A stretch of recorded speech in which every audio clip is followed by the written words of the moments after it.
In our latest Disrupted Live event, we've been asking the question, what next for brand purpose? This amid so many changes in our world right now. We've had a great panel discussing and debating this particular question this time around.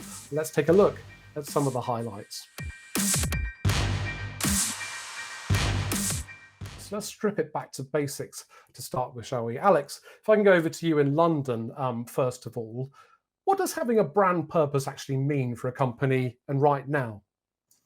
Thanks, Damon. So purpose is the goal of a company wider than just generating profits. Obviously, profits are important, but profits are not why a company exists. It's similar to if you ask a person what his or her purpose is, it shouldn't just be to earn a salary. It might be to be a teacher, a lawyer, a doctor, an entrepreneur, and so forth. So I would see the purpose of a company as why intrinsically it's in business. Some people might think, well, it's just why a company does exist in terms of making profit. Some people might think it is just about social impact. What do you think it's about?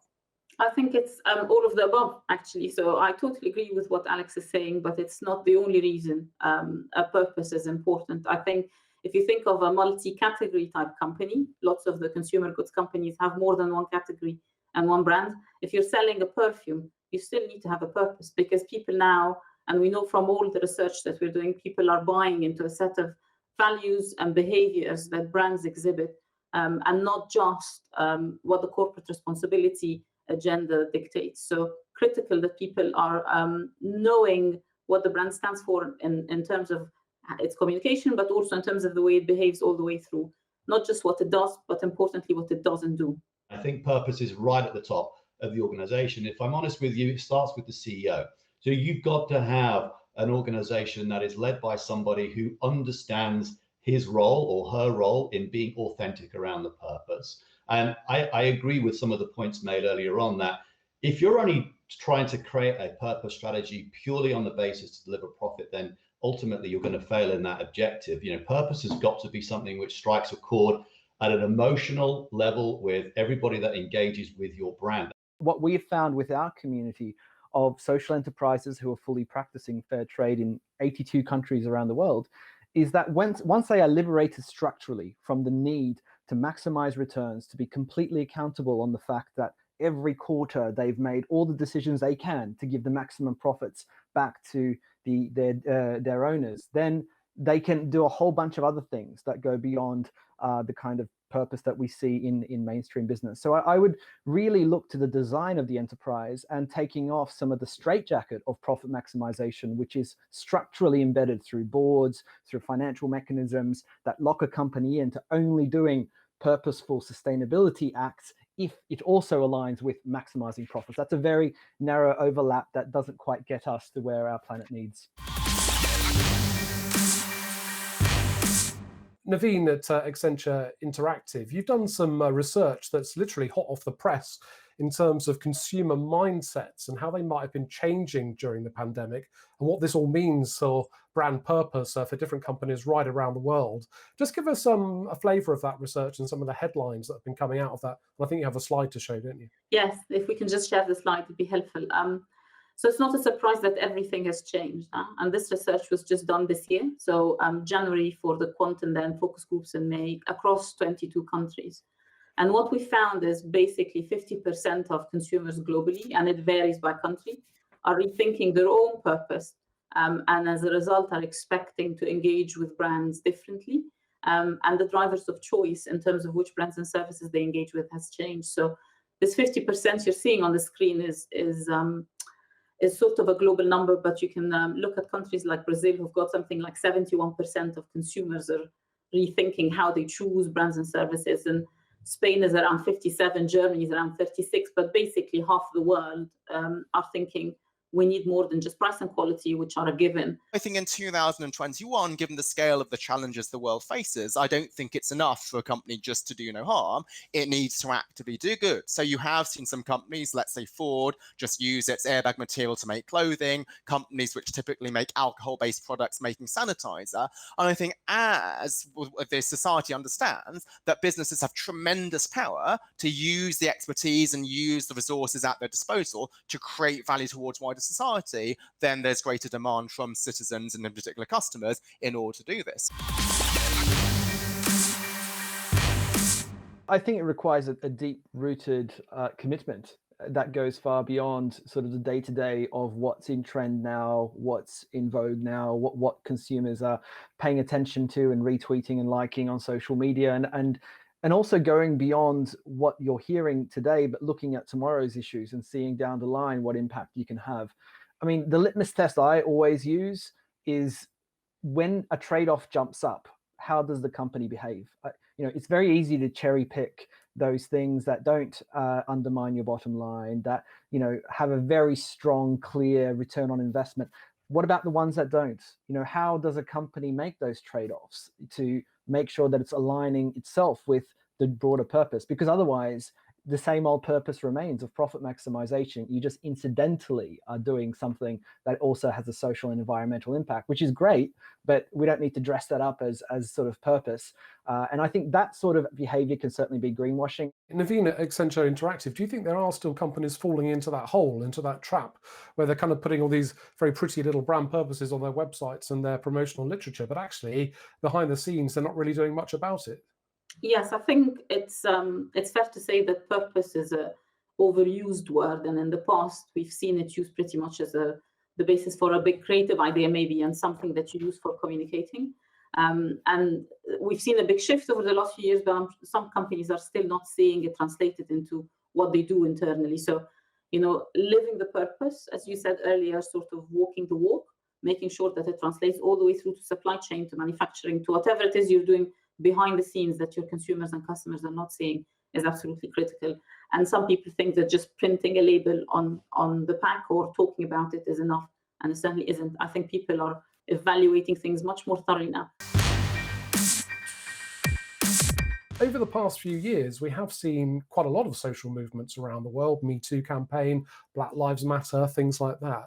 And some companies have come under pressure to actually make a stance on some of those things, to come out and say something about them. Do you think that's fair pressure, unfair pressure, and how do you think companies have been reacting to that? Thanks, Tim. That's a really interesting question, because there is a pressure for companies to make a stance, but I'm not sure that you should do that. Because if you think about what does the word purpose mean, we often think it's a synonym for altruism, right? A purposeful company should serve wider society. But when you think about it, purpose means being focused and targeted, right? If I was to hold a purposeful meeting, that's one with a clear, focused agenda. If I do something on purpose, I do it deliberately. So a purposeful company is not necessarily one which takes a stance on every single political issue. It might be that if you're a company which makes food, your goal is to make the food as nutritious and safe and affordable as possible, rather than taking a stance on these issues. And also, what's a challenge is that many of these issues are political issues where people might have different viewpoints. I think Alex said something which I did agree with, which is, you've got to be careful not to try and have a position or define a position on every single issue that goes on in the world. I think there are companies that do that quickly fall into a bit of a black hole, and there's no really place for them to go, and they end up getting embroiled into some sort of conversation which isn't helpful to the issue at heart at the end of the day, and it actually causes more of a distraction than any positive impact. So I think. Lewis, is it a case of sort of you're damned if you do and you're damned if you don't? Because if you don't really say something, then you could be called out, right? Well, of course, there is always the case of saying something wrong, but that exists anyway. One of us right now in the next 10 minutes could say something we might live to regret, but that's the risk you take when you're a leader and you're exposing yourself to your stakeholders. So that I sort of think is an acceptable level of risk for anyone. However, there are issues which some organizations probably feel more obliged to have a position on than others. And those are the issues that are more linked directly to their line of work. So take JLL, it's a global real estate services firm. We operate very much in the built environment. The built environment contributes to 40% of the world's carbon emission output. So therefore, it is sensible that JLL has a meaningful strategy to reduce carbon emissions through our own footprint and by how we can work with clients. And that then leads into our purpose to shape the future of real estate for a better world. So the whole climate change conversation is a position and a view which JLL almost has a right to have a voice, and you should be out there talking around transformative change on. I find it difficult to believe that a global company that employs X thousands, hundreds of thousands of people wouldn't have a position on most things. Politics aside, there's some societal movements that have nothing to do with politics as such and tend to be global in nature in some shape or form. I think as a potential employee, I want to know what my company stands for, what set of values I'm buying into, because people vote with their feet now. I think there are a lot of people who have changed jobs, careers, potentially in the last couple of years because they don't like what they see. The thing to remember is that the larger companies of this world are often used as an excuse to not take progressive action, whether that's on climate, whether that's on social issues. Often it's like, well, let's not move fast on this because otherwise jobs will be destroyed, or otherwise we'll have these economic impacts.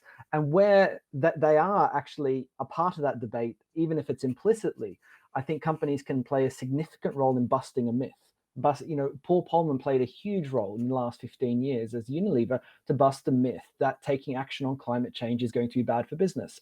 There's been a whole host of others that have done the same thing on human rights issues, on inequality, on tax evasion and tax avoidance, on a whole host of things that impact society and shape our societies.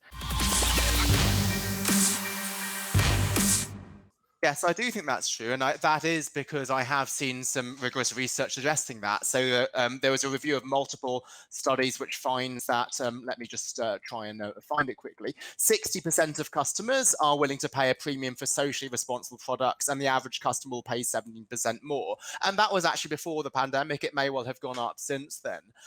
However, there are cases in which sometimes it's not clear whether the customer should be paying a premium for something, because if it's a stance for an issue which might be dealt with the political process, it's not fair to expect a company to take a position on that. You can't find a textbook to tell you this. You can't Google the answer. This is about, in my experience at the very least, is starting to really write down what everything boils down to for you as an organization in as fewer words as possible. And the acid test is around the authenticity. Where you come out with a phrase or a sentence has to be at the absolute authentic reflection of your organization. And that needs to be run through the ringer with your people. Firstly, your clients, your suppliers, your shareholders, your investors. And sooner rather than later, you'll just start to arrive at a set of words that is the best analogy of who you are as an organization when you strip everything back. And it's not to describe what you do, it's why you do those things. That's really important. What does everything ladder up to? And often it's just a case of getting in the room with the right people and writing it down. That would be where I would advise somebody to start if they were approaching that journey. Okay, Erinch, what would you say if you're advising somebody to start their journey of brand purpose? I would say have the courage to ask the really inconvenient questions, because I fear that people are sometimes picking a purpose that's convenient and then demonstrating it's financially beneficial and going, thereby purpose and financial impact go hand in hand, or financial benefit go hand in hand for a company. I would say really start with where you have your material impacts, and don't bring what the profitability is into it until you've arrived at your full social and environmental impact, and then decided where you've got some leverage, and then figured out how to make it work commercially. Anna Fernandez, who's in the Netherlands, and she is asking today to our panelists, how much effort should brands put into integrating purpose right across the whole customer journey? I mean, we touched on a little bit of this, but Naveen, how important is it that purpose is translated right the way through that customer journey? Well, I think purposes are lived, not laminated. And I think it's critical, not just important. I think the way people experience a brand or a service is the way they evaluate it. And like I said, in this day and age, they're doing the traceability thing all the way through. So every single touch point along the experience is critical. Also, Venance, who's in India watching us this afternoon, is asking, should a brand be affiliated to a cause or social movement for the long term? Alex Edmonds at the London Business School?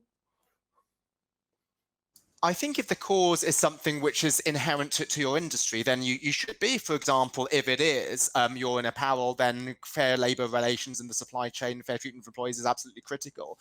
If it is something which is maybe a social issue which is not part of the core business, I wouldn't think so, because the social issues that would become important will change from time to time. And so I don't think committing to something irrespective of changes in what the issues are important is going to be so relevant. Thanks for watching the highlights of our latest Disrupted live event. You can watch the whole debate at euronews.com. Bye for now.